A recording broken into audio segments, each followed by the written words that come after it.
Bonjour Odia. Bonjour Fred. Odia, quel souvenir tu gardes de ta participation à la soirée La Toque et les sportifs?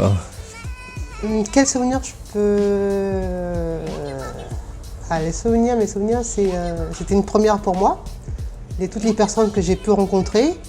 Et surtout, le super souvenir, c'est la rencontre avec David Ginola. Et ta rencontre avec le chef Philippe Da Silva? Pour moi, c'était aussi une première. Donc, il m'a donné en fait l'envie de cuisiner plus. Parce qu'en fait, moi, je suis pas une très grande cuisinière. Mais en fait, même les petits plats, ne serait-ce que les petits plats tout simples, il m'a donné envie de faire la cuisine pour mes enfants. Donc justement, l'envie de cuisiner, qu'est-ce que tu fais à la maison maintenant qui fait plaisir à tes enfants justement? Donc du coup, comme je ne suis pas une très grande cuisinière, mais en fait j'adore faire les salades, toutes les salades, donc les salades composées. Et donc je pense que je suis devenue une experte en salade.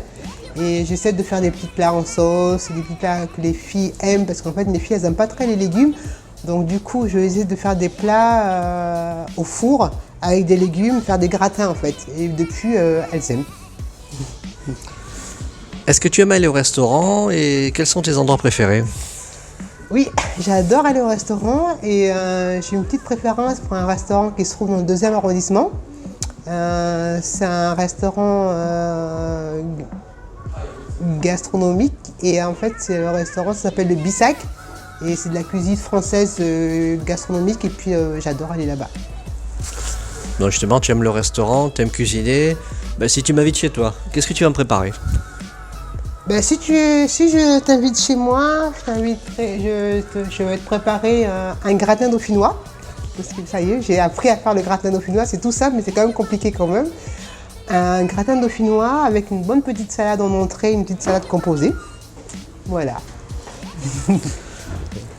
Odia, on va finir avec ton actualité. En fait, mon actualité, c'est en fait moi je suis une ancienne athlète de haut niveau en athlétisme. Et donc j'ai basculé, je veux dire, de l'autre côté de la barrière, mais en fait maintenant je suis agent pénitentiaire.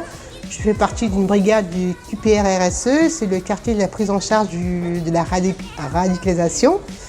Et en fait, je m'occupe des terroristes. Merci Odia de nous avoir accordé ce petit interview. À très très bientôt. Merci, avec plaisir.